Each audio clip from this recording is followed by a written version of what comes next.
Hello everybody, Tyranno here, and today we are taking a look at the A7K Corsair 2, which is a twin-seat version of the A7D, and it is also, of course, the top-tier aviation prize of the Repair Factory crafting event.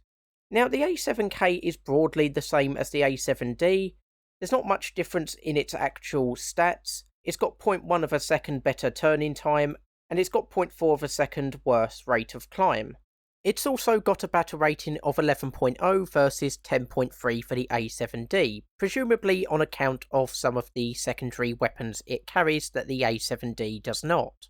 Now, of course, like I said, the big difference is that it is a twin-seat aircraft, and so you've got two pilots. And they seem to fulfill the same role.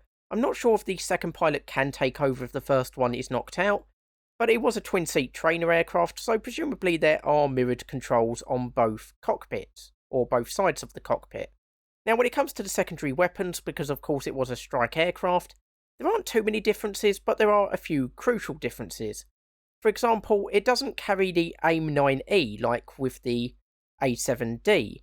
It instead carries the AIM-9L. Now, in my opinion, the AIM-9L is superior because it has an all-aspect targeting, unlike the rear-only on the 9E. It's also got a superior lock-on range from the rear, 11 kilometers versus 5.5. All aspect is 3 kilometers, and it can pull 30 Gs compared to the 9E's 10 Gs. And it's got a guidance time of 60 seconds compared to the 9E's 20 seconds. Other than that, it also carries the low-altitude night attack thermal vision pod. And lastly, it carries AGM 65Bs instead of the 65As.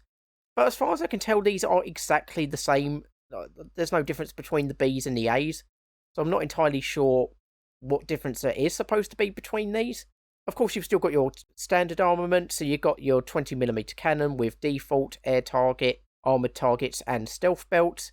Got standard countermeasures, standard, chaff only, flares reinforced, mixed and flare priority. You can also carry additional 20mm pods and 30mm pods. The 30mm have default, air target, ground target and stealth ammunition belts. It also comes with two different camouflages. You've got the tricolor camouflage and you've got the bicolor camouflage. Of course, the standard one appears to be for Puerto Rico. Puerto Rico? I'm not entirely sure how that's pronounced. So we're going to give this a quick test flight, and we're going to do it at night to show off the thermal vision targeting. We're going to show off the thermal imager from a little bit of a higher altitude. Just like to confirm, the moon does not show up on it, unfortunately, well, not particularly brightly. And of course, this is at night, and I'm sure as any of you who have been to areas of low light pollution, like the middle of the country, can tell, this isn't particularly dark. This in no way represents true darkness. You can see the thermal imaging pod is working. There is the aircraft carrier, though I don't think I particularly struggled to spot that.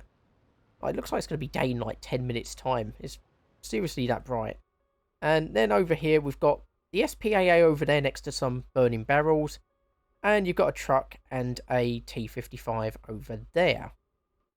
We're just going to attack the SPAA first, and maybe get the truck on the way back if I feel like it.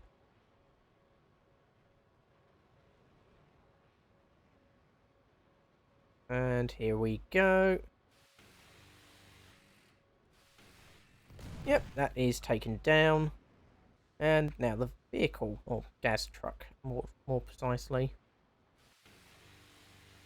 And taken down. And just for contrast, this is what it looks like during the day. So you've got the tank, got the vehicle, which I've already strafed, and there is the SPAA. And there is the aircraft carrier. And of course, if you turn off night vision, you just have your regular camera, which is still fairly useful. That's still a very good feature of the thermal imaging pod. So that is the A7K. Is it worth getting this? Well, if you're into aircraft and you like your strike aircraft, it's not a bad plane to get. Personally, I'm not sure there's too much different from this and the regular A7D. Of course, you've got the better Sidewinder missiles, but at the end of the day, it is pretty much the same plane, just with an extra pilot. I really don't think the thermal imaging pod is worth the effort of getting this plane.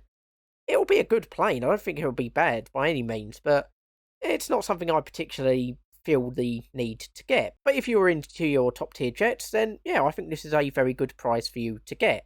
So anyway, just a quick video today looking at the A7K Corsair 2. Hopefully you've enjoyed it. Hopefully you'll join me for future videos. I've been Toreno, and I'll see you next time.